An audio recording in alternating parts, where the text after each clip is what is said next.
किसी भी ग्रंथ का शुभारंभ हो तो शुभारंभ में उसकी महिमा कही जाती है। हम जिस कथा को सुनने हैं उसकी महिमा क्या है? तो पहली महिमा यही है कि अगर सुनोगे तो इसको सुनने वाला श्रेष्ठ पद को प्राप्त करता है।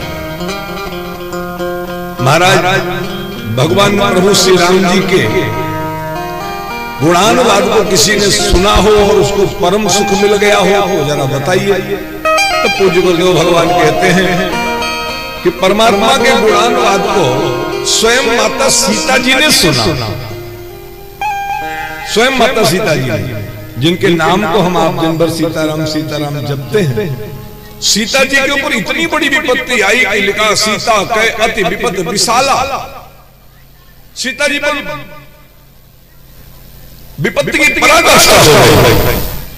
उनकी विपत्ति को देख करके हनुमान जी जैसे ज्ञानी की आंख से आंसू बह गए।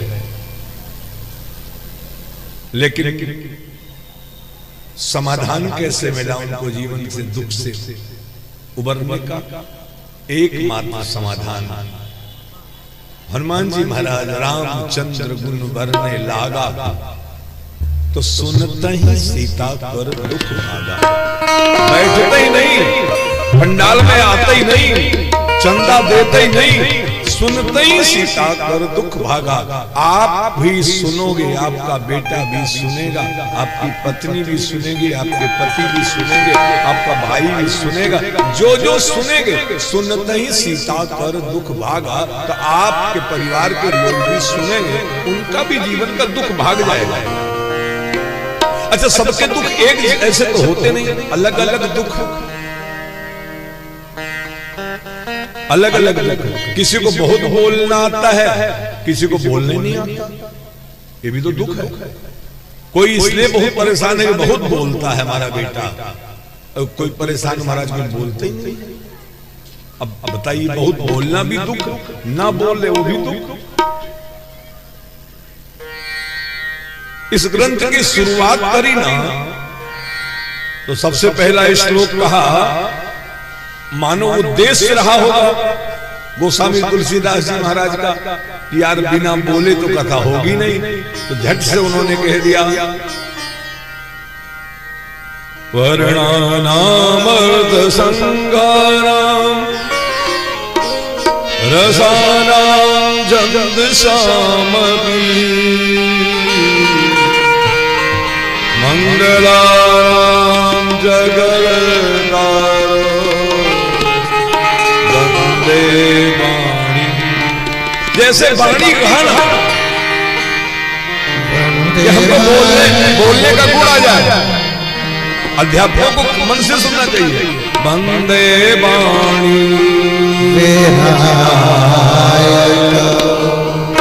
वंदे वाणी। वाणी कहा, हे सरस्वती हमें बोलना सिखाओ। लेकिन तुरंत सावधान हो गए कि प्रधान बाबू बोलना तो बहुत आए, विनम्रता पूर्वक बोलना ना आए तो बोलने का कोई मतलब नहीं है। विद्या ददात विनयम रुपयम नहीं धनम नहीं, विद्या ददात विनयम। यदि हमने विद्या अर्जित करी है तो हमारे अंदर विनम्रता होनी चाहिए, और विनम्रता ना हो तो हमारी वाणी में निश्चित रूप से दिक्कत पैदा हो जाएगी। इसलिए तुरंत मांगा कि हमें बोलने की कला तो हो, वंदे वाणी, और फिर कहा विनायको, विनम्रता पूर्वक। अच्छा, गणेश जी के अनेक नाम हैं, तो कह देते वंदे वाणी गजाननो, ललकार कर बोलना आ जाए, वंदे वाणी लंबोदर, लंबी चौड़ी हाँकना आ जाए। लंबोदर हम बोले तो दुनिया कांप जाए, विकटेश्वरो, वंदे वाणी विकटेश्वरो कह देते तो क्या ये श्लोक बिगड़ता नहीं। लेकिन यहाँ वंदे वाणी विकटेश्वरो न कहकर गजाननो, न कहकर लंबोदरो, न कहकर वंदे वाणी विनायको कहा, इसलिए कि हमारी वाणी निकले वो विनम्र हो। पहले श्लोक में सरस्वती जी की भी वंदना करी और गणेश जी की भी वंदना करी। हर आदमी के मन में एक शौक होती है कि हम बढ़िया बोले, लेकिन सबसे टॉप बोले। ऐसा तो कोई है नहीं दुनिया में जो बोले और बोले हम सबसे टॉप ना हो। तो सबसे टॉप कौन है? तो गणेश जी महाराज हैं। यानी गणेश जी महाराज